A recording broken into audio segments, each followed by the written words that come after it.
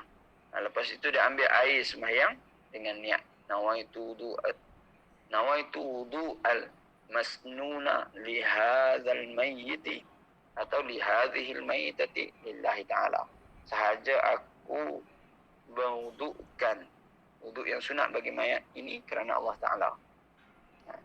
Niat ini wajib sekalipun wuduk itu sunat. Dia kata niat ni wajib sekalipun wuduk itu sunat.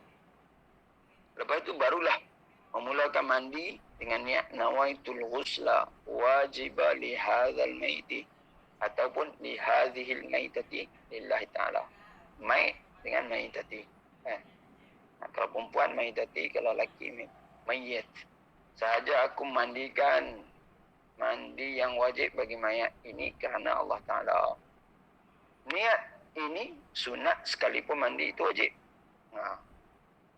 Niat ini sunat sekalipun mandi itu wajib. Tadi niat wuduk tadi, niat itu sunat sekalipun wuduk itu sunat. Niat itu wajib sekalipun wuduk itu sunat. Masa berniat itu sambil menjuruskan air ke kepala dan janggutnya dengan air sabun dan air bidara. Kemudian dihuraikan rambutnya yang kusut dengan sikat perlahan-lahan. Mana rambut yang jatuh, kumpulkan. Nanti boleh dimasukkan ke dalam kapan. Kemudian basuh badannya sebelah kanan dan sebelah kiri dengan air daun bidara. Kemudian jirus air yang bersih bercampur sedikit kapur dari kepala hingga ke kaki. Kapur baruh ni bukan kapur putih yang kapur baruh. Kapur baruh itu macam coklat. Dia jual kat apa? Dekat farmasi. Dia jual macam coklat petok. Bagi kat budak-budak buka, lupa ingat coklat makan. Dari kepala hingga kaki. Ini dikira sekali, kemudian tambah lagi 2 kali. Sekiranya lepas mandi itu keluar najis, wajib dibasuh sahaja hingga hilang. Sunat orang yang memandikan itu memandang tempat lain daripada auratnya, melainkan kerana ada hajat. Adapun aurat haram dipandang. Aurat haram dipandang. Kena jaga. Setengah dia mandi, dia tak jaga. Orang luar tak jaga aurat. Yang mandi kena jaga aurat. Kalau lelaki pusat berlutut tu kena jaga sungguh. Tak kain basah tu jaga. Waktu dia nak cuci dalam, pakai sarung tangan. Pakai sarung tangan, cuci ke dalam. Ayam masuk cuci depan belakang kubul dubur. Tapi jaga aurat.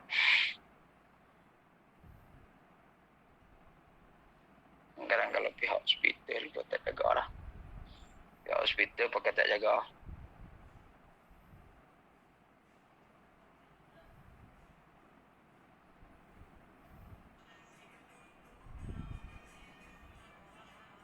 Pada mandi mayat ini wajib meratakan air hingga apa yang lahir pada faraj perempuan yang janda ketika cangkung.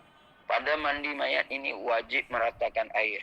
Wajib meratakan air hingga apa yang zahir pada faraj perempuan yang janda ketika mencangkung dan di bawah kelopak kulub zakar hendaklah diseselkan supaya dapat dibasuh dan dibersihkan di bawahnya jika boleh. Kalau orang tak sunat, kena loceh tapi jangan tengok ceh bawah kain. Sekiranya tidak boleh, hendaklah ditayamumkan kerana darurat, kemudian disembahyangkan dan ditanam.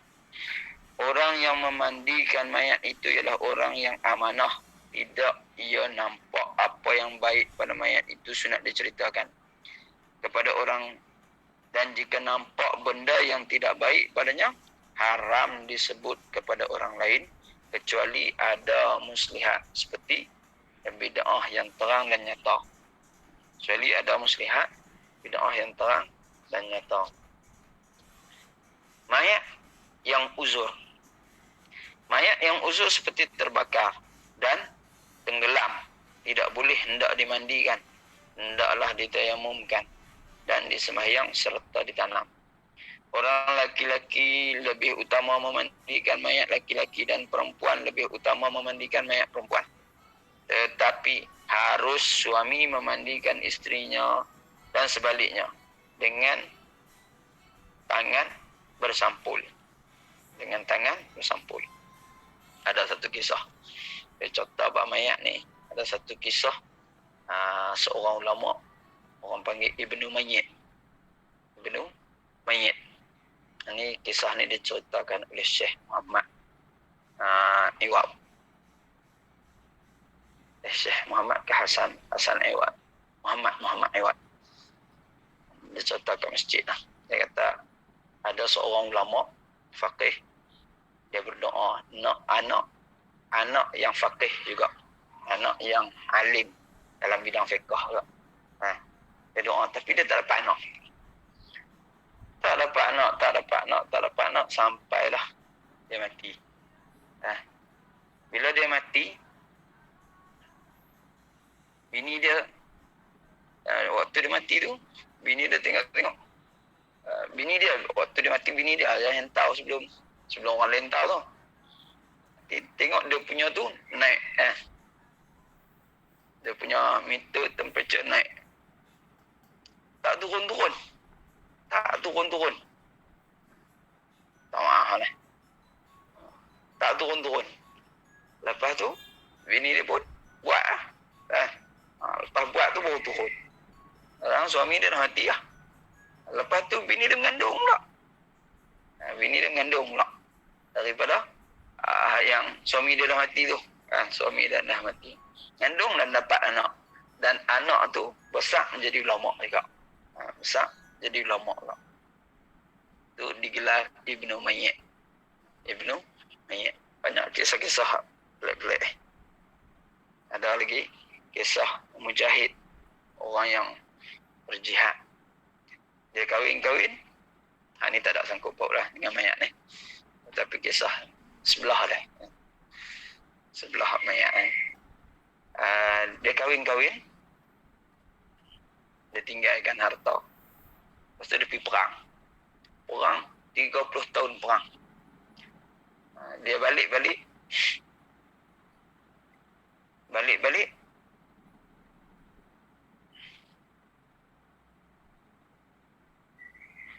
Dia tengok bini dia tidur dengan lelaki lain. Bini dia tidur dengan lelaki lain. Jadi dia nak gaduh lah. Nak perang lah. Bila nak perang, bini dia nampak. Bini nampak. Dia tengok lah. Dia kata, tu anak kamu. Umur 30 lah. Dia tinggal. Bini dia ngandung. Tapi dia tak tahu bini dia ngandung. Dah umur 30 lah. Tak apalah. Pagi dia suruh pergi semayang. Semayang subuh kat masjid. Dia pun pergi tengoklah, ada lah nampak Syekh ngajak Rupa-rupanya tengok. Rupa-rupanya Syekh tu anak dia. Ustaz mengajak tu anak dia. Dia rasa tak rugi lah dengan harta ada tinggal kat bini dia.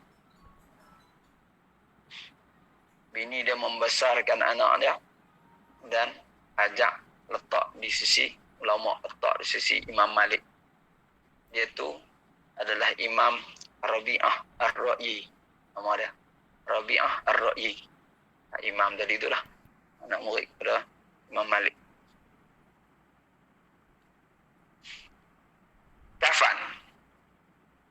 Sekurang-kurang kafan sehelai kain yang boleh menutup seluruh badan mayat, sama ada laki-laki atau perempuan.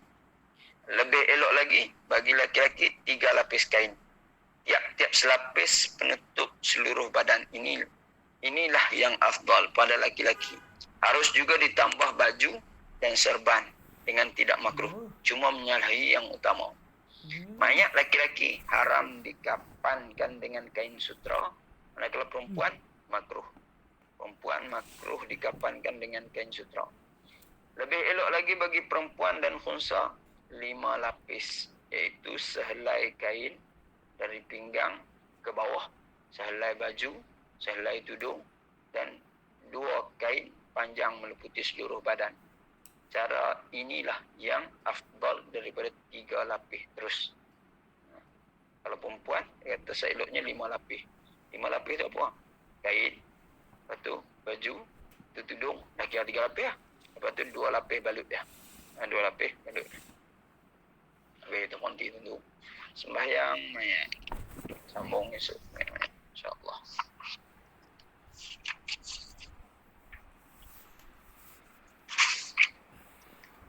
Nak duduk seorang, lain tak berkuat seorang, lain slow.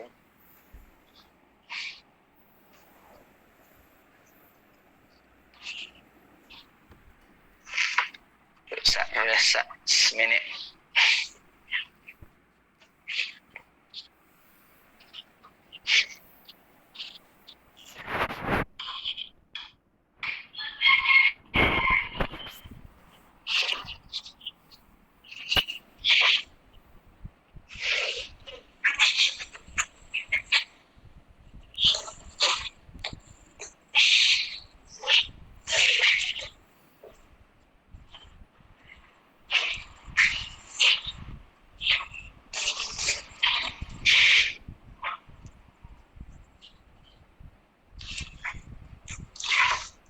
المصنف رحمه الله ونفعنا بعلومه في الدارين آمين يا رب العالمين. Berkata Syekh Abdul Qadir Isa Al-Halabi rahimahullah wa nafa'ana bi'ulumihi fid darain amin ya rabbal alamin. Syekh Abdul Qadir Isa Al-Halabi dia masih menceritakan kepada kita tentang kata-kata ulama ataupun saranan ulama supaya kita bersuhbah dengan para awliya illah, dengan para wali-wali Allah. Maka hari ini dia nak bawa kata-kata Abdul Wahid bin Ashir. Qala al-faqih al-maliki Abdul Wahid bin Ashir في منظومة العقائد وعبادات الفقه المالكي المسماه المرشد المعين. Berkata ulama fiqh, faqih maliki, ulama fiqh dalam mazhab maliki, nama dia Abdul Wahid bin Ashir. Abdul Wahid bin Ashir di dalam Manzumah Al-Aqaid, dalam dia punya bait syair dia, manzumah syair dia yang menceritakan tentang akidah dan ibadat fiqh maliki, dia namakan Mursyidul Ma'in. Kita tu nama dia Mursyidul Ma'in. Mubayyinan daruratus suhbatus syekh. Dia menceritakan dalam syair itu, dia ceritakan betapa pentingnya darurah kita mesti kena ada suhbah dengan syekh mursyid, guru yang mursyid.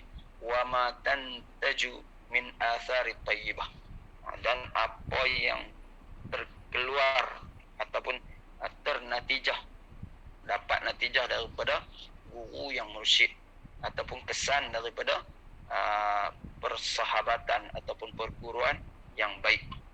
Dia kata apa? Yashabu syaikhan arifal masaliki yaqihi fit tariq mahalik. Yashabu syaikhan arifal masalik. Bersuhbahlah dengan syekh, bersuhbah dengan syekh yang arif, yang wali Allah, yang ma'rifah, yang kenal Allah. Masalik, jalannya. Yaqihi, memelihara dia. Fit tariqihi, di dalam perjalanannya, daripada perkara-perkara yang membinasakan dia, perkara-perkara yang membinasakan iman dia, perkara-perkara yang menghilangkan ketakwaannya. yudzakiruhu Allahu idza ra'ahu wa yusilu abda ila maulahu. Yudzakiruhu Allah. Syekh Arif ni, guru mursyid, dia mengingatkan kita kepada Allah apabila kita melihatnya dan menyampaikan seseorang hamba kepada Tuhannya. Jalan dengan jalan tarbiyah nafsu lah. Yuhafsa ala anfasi, dia sentiasa mengira setiap nafas yang dia nafas. Setiap nafas tu tak dikosongi dengan benda-benda yang lalai. Wa yazinu khatira bil qistas, dan dia menimbang setiap lintasan dengan penimbang yang terperinci. Penimbang yang terperinci. Setiap lintasan-lintasan hati, setiap lintasan-lintasan hati itu dia timbang, dia tapih, dia apa semua, kita ikut dia. Lintasan hati ni dia banyak, khatir ni dia banyak. Kata Imam Ghazali, Syekh ni cerita, Syekh Habib Ali Jufri, dia cerita waktu dia main Syria dulu. Dia ni, Syekh Habib Ali Jufri ni masyhur lah kalau dekat Syria. Padahal dia tu anak murid Syekh Habib Umar. Syekh Habib Umar kalau dekat Syria, dia tak semasyhur Syekh Habib Ali. Syekh Habib Ali Jufri ni dia lebih masyhur. Kalau di tanah Arab, negara-negara Arab ni, Habib Ali Jufri lebih masyhur daripada Habib Umar. Padahal dia anak murid kepada Habib Umar. Yang dia main, dia cerita tentang khawatir. Khawatir itu apa? Lintasan-lintasan hati. Ada 4 dia kata. Kalau dalam setengah-setengah kitab, dalam kitab apa Hunyah, Syekh Abdul Qadir Jailani, dia bukan ada 4, ada lagi lebih lagi, tambah lagi. Ni dalam dia ambil mungkin dalam kitab Imam Ghazali. Dia kata khawatir ni ada 4. Yang pertama, khatir minallah. Yang kedua, khatir minal malak. Yang ketiga, khatir minal syaitan. Dan yang keempat, khatir minal nafas. Yang pertama, khatir minallah ataupun khawatir minallah, lintasan daripada Allah. Yang kedua, lintasan ataupun pemikiran daripada malaikat. Yang ketiga, lintasan daripada syaitan. Yang keempat, lintasan daripada nafsu. Lintasan-lintasan itulah para ulama, para awliya, mereka mendetili, mereka timbang tengok yang mana betul, yang mana tak betul. Lintasan daripada Allah ni macam mana? Lintasan, dia main satu lintasan nak buat baik. Nak bangkit sembahyang tahajud malam ni. Dia terfikir malam ni nak bangkit sembahyang tahajud lah. Nak bangkit sembahyang tahajud. Dan tepat pukul 3 ataupun pukul 2 dia bangkit, dia sembahyang tahajud. Yang tu namanya lintasan daripada Allah SWT. Lintasan tu mai daripada Allah SWT. Dia mai beserta dengan hidayah dan taufik. Lintasan daripada Allah SWT. Lepas tu yang kedua, lintasan daripada malaikat. Malaikat ni dia mai, dia terfikir nak buat baik. Nak main tahajud dah. Main tahajud. Tengok tak bangkit pun. Bangkit sedap-sedap. Pukul 6 dah. Orang dah azan subuh baru bangkit. Tapi lintas nak buat tahajud tu ada. Lintas nak buat tahajud tu ada. Yang tu lintasan daripada malaikat. Itu yang baik. Baik daripada Allah dan malaikat. Lintasan jahat. Dia apa? Ini nak keluar dating. Nak keluar dating. Ngawet dah. Yang tu nak keluar dating tu. Ataupun dia nampak perempuan lalu. Dia main terlintas nak tengok. Nak tengok. Bila dia terlintas nak tengok tu, lintasan jahat tu main daripada syaitan.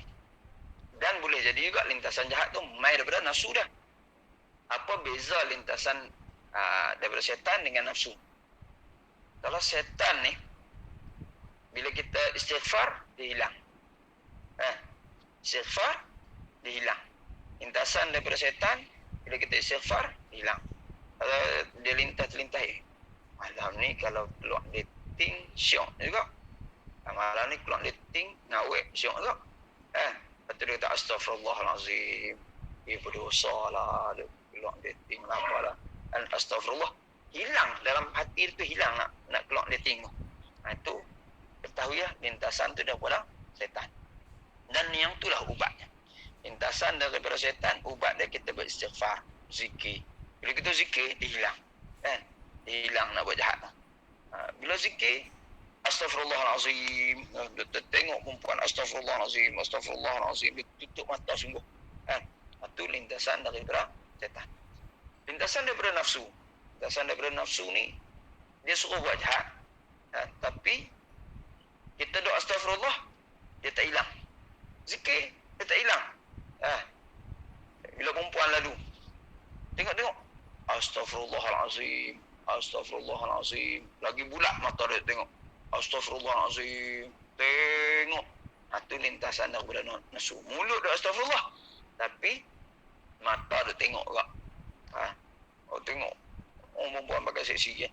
Astaghfirullahalazim, Astaghfirullahalazim, Astaghfirullahalazim, Astaghfirullahalazim. Lagi dia tengok.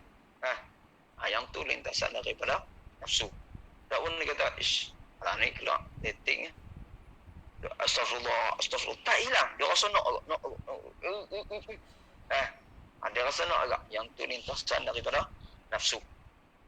Lintasan daripada nafsu ni tak ada jalan lain melainkan jalan berlapak. Nama kata jalan nak buang dia ataupun nak ni kurangkan dia kena berlapak.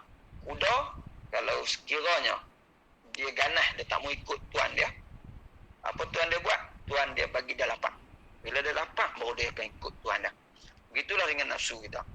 Bila nafsu ni bila kenyang, dia bergelora. Dia minda, dia mula bercelaru. Fikiran dia mula membuntu. Jiwa merontak, perasaan bergelora, minda bercelaru, fikiran membuntu. Dia mula jadi pelik-pelik kan. Nafsu dia tak hilang. Tak hilang juga. Dia mesti kena puasa. Dia mesti kena puasa. Dan puasa kalau orang muda-muda ni, ada orang muda ni dia tak kahwin ni. Yang muda-muda dia mesti kena puasa. Mana puasa?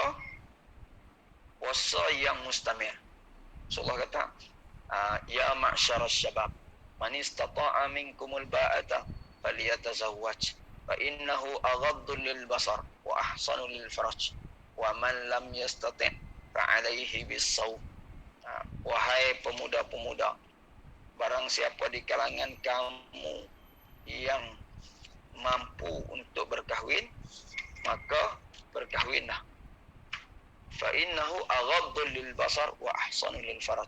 Sesungguhnya kahwin itu boleh menundukkan pandangan dan boleh memelihara kemaluan. Faman lam yastati' fa alaihi bis-shaum. Barang siapa yang tidak mampu, maka hendaklah dia berpuasa. Kata ulama, puasa ni bukan puasa sehari dua, tapi puasa yang mustamir. Puasa yang berterusan sampai dia kahwin. Puasa sampai dia kahwin. Tiap hari puasa sampai dia kahwin untuk menundukkan nafsu dia. Kata Imam Ghazali, sepatutnya orang di dalam perjalanan, ni yang mana ya sarankan kan. Sepatutnya orang yang hendak di dalam perjalanan, nak ikut perjalanan kewalian ni, nak ikut perjalanan nak tenggelam dengan Tuhan, nak dapat cinta Tuhan ni, sepatutnya dia tak kahwin pada permulaan perjalanannya. Bukan bertentangan dengan hadis. Tapi tengok lo, kata sepatutnya dia tidak kahwin di dalam permulaan perjalanan kewaliannya. Baru nak jalan dan kahwin. Sebab apa dia kata? Apabila masuknya cinta isteri, hilang payah nak masuk cinta Tuhan. Biar dia masuk cinta Tuhan tu. Biar masuk cinta Tuhan, masuk tenggelam dengan Tuhan tu. Tak ada apa fikir nak Tuhan. Fikir nak Tuhan dia tinggal dengan perempuan. Dia kata, melainkan jika sekiranya dia ni ada beberapa penyakit. Yang pertama, bila ada penyakit-penyakit ni, maka kahwin lebih aula. Apa guna kalau dia nak berjalan, dia buat maksiat. Yang pertama, penyakit dia tak boleh nak jaga kemaluan. tak boleh nak jaga kemaluan dia daripada buat maksiat. Maka kahwin lebih afdal. Kahwin lebih afdal. Macam mana dia nak berjalan kalau dia duk buat maksiat? Maksud kemaluan ni besar. Macam mana dia nak berjalan, nak cari kepada Allah sedangkan dia duduk bermaksiat? Itu penyakit yang pertama. Maka kahwin lebih aula lahu. Kahwin lebih aula baginya. Lebih afdal baginya. Yang kedua, jika sekiranya dia ni dapat boleh jaga kemaluan, tetapi dia tak boleh nak jaga mata daripada melihat perempuan, maka kahwin lebih afdal. Nak berjalan, tapi mata duduk keranjang sana, keranjang sini kan. Saat nampak pantang, nampak dahi apa, dahi lapang sikit ya. Nampak putih sikit, putih melepak apa sikit. Tak ada jerawat sikit ya. Dia kira nak ligan. Dan mata tu kira nak tengok. Tengok anu, tengok kanan. Tengok ni, tengok kanan. Tengok nu, kanan. Semua kau kanan deh. Kalau penyakit ni pun, Imam Ghazali kata kahwin lebih afdal. Sebab apa? Sebab bila dia tengok, dia scan, mata ni diibaratkan seperti kamera. Bila dia tengok, dia scan, bila dia scan, dia masuk dalam kepala otak, masuk dalam hati, tak boleh nak masuk cinta Tuhan tak? Sebab apa? Sebab dia cinta perempuan. Tak boleh juga nak masuk cinta Tuhan. Kahwin lebih afdal. Daripada dia duduk melamun, daripada tengok sana, tengok sini. Jiwa merontah, kemakan banyak pula. Lepas tu duduk menjerit dalam hati dia. Nak kahwin. Dan sebagainya. Maka kahwin lebih afdal. Yang ketiga. Penyakit yang ketiga. Jika sekiranya seseorang ni, dia boleh jaga kemaluan dia lah. Boleh jaga mata dia daripada melihat perempuan. Tak tengok perempuan. Perempuan lalu tunduk. Perempuan lalu tunduk. TV tak tengok TV. Perempuan lalu tunduk. Perempuan lalu tunduk. Tapi dia ada lagi satu penyakit, iaitu penyakit suka tengok budak-budak. Budak-budak, comel-comel, jambu-jambu. Tengok, dia kenal. Tapi buat jangka. Kenal-kenalan. Pertama sekali aja deh, duduk asrama. Duduk asrama, duduk tempos. Dia tengok comel. Dia kan ada pun satu penyakit tak. Satu penyakit yang mana Imam tadi kata lebih baik kahwin. Tinggal lelaki ni satu lagi besar. Minat lelaki tak boleh nak kahwin dengan lelaki. Minat perempuan boleh kahwin dengan perempuan. Minat lelaki tak boleh nak kahwin. Dia lepas Allah sah. Jadi kahwin lebih afdal. 3-3. Tapi kalau ni kita tak ada 3, maka kita tumpukan buat ibadat lebih bagus. Tumpukan buat ibadat lebih bagus. Kahwin. Kalau tak boleh juga, kita kahwin juga. Tak dapat satu hari. Puasa hari. Kuat juga tinggal makanan darah. Kuat lagi tinggal makanan bergula. Kuat lagi tinggal semua. Kanlah yang tidak berminyak, tidak berdarah.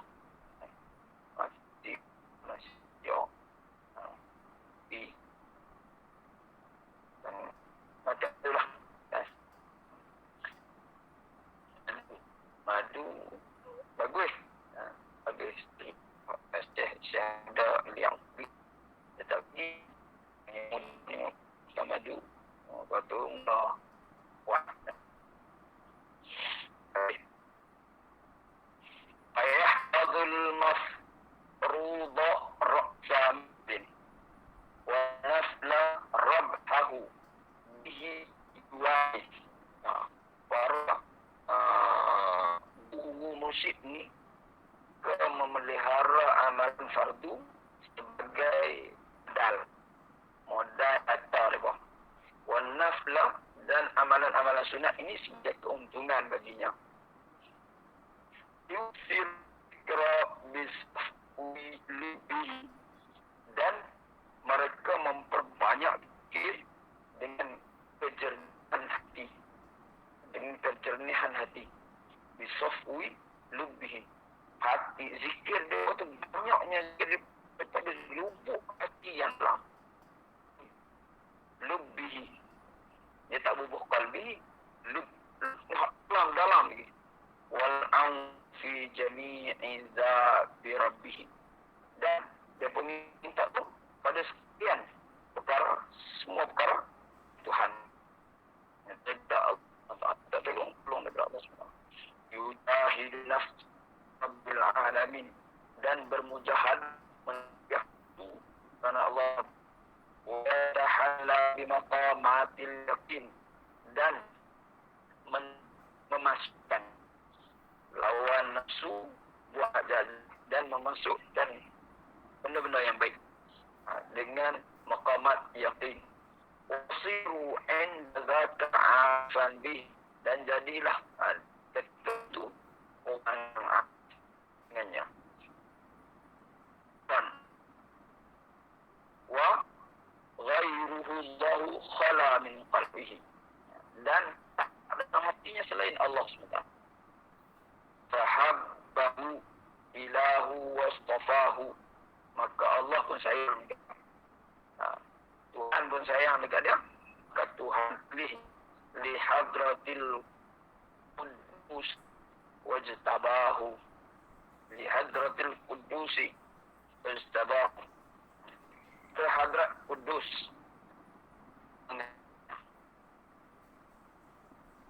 Allah dan Allah pilih dia. Pilih masuk ke hadratnya. Hadrat kudus. Qala syarah Syekh Muhammad bin Yusuf, pensyarah, berkata orang yang syarah. Siapa dia? Syekh Muhammad Yusuf Al-Ma'ruf bil Kafi, kitabihi Nurul Bin ala Mursyidil Main. Dalam buat matan. Siapa dia buat matan? Abdul Mursyid buat matan. Lalu ada pula ulama masyarah matan dia. Dia kata, ini manzumah. Di dalam kita buat darah dalam kita nama An-Nur Mubin ala Mursyidil Mu'in. Inna min nata'iji suhbati Syekh Salik. Sesungguhnya natijah daripada bersuhbah dengan Syekh yang salih. Syekh Salik, mana Syekh guru yang musyrik. Bagi orang yang salih, ma yahsulu muridihi min annahu yuzakiruhu Allah. Apa yang terhasil kepada murid, kepada orang yang berani, orang salih ni, bahawasanya guru mursyid itu dia mengingatkan kita kepada Allah Subhanahu wa taala. Ayakun sababan qawiyan fi dzikril diratu. Dan buat mai asbab sebab supaya murid dia, supaya ilmi dia, supaya salih dia, anak murid dia memperbanyakkan zikir. Ila ra'a syekh, bila dia melihat syekh lima alaihi minal maqab, melihat syekh daripada segi mahabah, ada sallallahu iya, yang mana yang Allah memakaikan pada dia. Tengok mursyid, tengok dia teringat selawat, dia teringat selawat belakang mengumpat orang, mengumpat orang tak habis-habis. Depan dia teringat selawat apa haibah gitu. Di depan dia kita teringat Tuhan, di depan dia teringat Tuhan. Cuba mengumpat siapa boleh depan kawan nak suka mengumpat orang, itu pun mengumpat orang. Wa yashhadu bidzalika ma akhrajahu an Asir radhiyallahu anhu afdalukum alladhi idza ra'u dzikrallahu ta'ala li ra'yatihim. Dan menyaksikan ini membuktikan yang demikian bila kita tengok Mursyid saja mengingatkan kita kepada Allah Subhanahu wa taala. Ada hadis yang dikeluarkan oleh Imam Hadis dari Anas bin Malik, afdalukum afdal jamu allazi idza ru'u. Orang yang apabila dia lihat zikirallah, maka orang yang melihat itu ingat kepada Allah. Orang yang lihat zikir Allah. biru'yatihim. Kerana apa? Kerana tengok pada orang tu. Tengok pada dia. Dia kata orang yang terbaik, orang yang terpaling afdal di kalangan kamu siapa? Umat Nabi orang yang apabila dilihat, orang lihat, tengok dia, ingat Allah. Tengok dia teringat Allah. Tengok dia teringat Allah. Itu para awliya illah. Para wali. Wa min samarati sahabati hadha syekh salman annahu yusilul abdu ila maulah bisababi ma yurihi minan uyubin nafsi. Di antara hasil daripada suhbah, antara samarah daripada suhbah dengan guru musyrik, bagi seseorang salik ni juga dia boleh menyampaikan hamba salik ini kepada hanya sebab guru musyrik ni dia pamerkan keaiban kita kepada kita. Kita tak tahu kita ada sifat bongkak, kita tahu kita kumpak orang, kita tak tahu kita ni ada sifat hasad dan sebagainya, riak dan sebagainya. Kita tak tahu, kadang-kadang kita duduk sangka kita baguslah. Saya bukan ajar ilmu perasaan kepada kamu. Dia kena maki, kena tu baru dia nak sedap. Bila dia kena tu, guru kita dia yang mempamerkan keaiban kita supaya kita sedap keadaan dan kita kembali kepada Allah Subhanahu wa taala.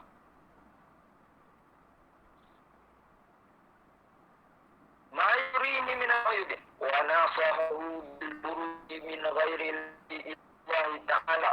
Guru dia menasihatkan kita supaya kita lari daripada selain Allah SWT untuk kita mendekatkan diri kepada Allah SWT. Lari hati kita daripada Allah, selain Allah SWT, daripada aghyar. Fala tara li nafsihi wa li makhluqi naf'an wa dhan. Maka tidaklah dilihat pada dirinya dan pada makhluk-makhluk lain boleh memberi manfaat dan boleh memberi mudarat. Wala yakanu li makhluqin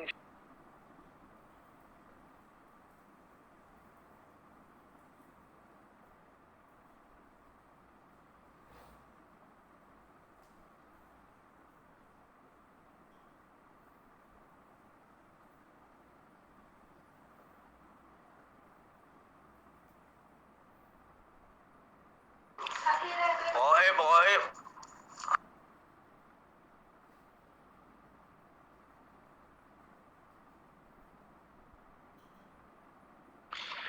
Lima Zawaib. Internet tak ada ke?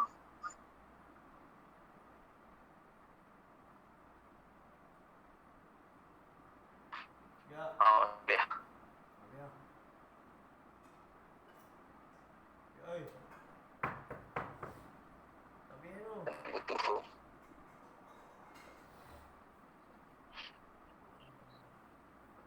Wala yakanu li makhluqin fi'i aujal bal yara jami'an.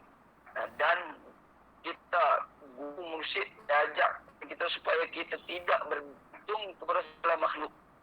Tak bergantung pada duit, tak bergantung kepada harta, tak bergantung kepada orang, tidak bergantung kepada sesiapa, melainkan kita bergantung kepada Allah SWT. Bal yara jami'an ilabati wa tasrufati fil harakati wa sakanati lillahi ta'ala. Bahkan mengajar kita pergerakan kita, setiap perpindahan kita, setiap kita semuanya, setiap diam kita semuanya buat kerana Allah. Buat kerana Allah. Wa ma'na wusulu ila Allah Ta'ala. Maka inilah makna sampai kepada Allah Subhanahu Wa Ta'ala. Sekali dia cerita. Dia satu hari dia mimpi jumpa Tok Yasa'id. Dia kata orang lain semua pakat beratok lah Tok Yasa'id. Minta hajat dia bang. Sampai giliran dia kata saya nak minta buat kerana Allah. Saya buat selawat. Lepas tu buat Allah kerana Allah lah. Sampai habis. Selamat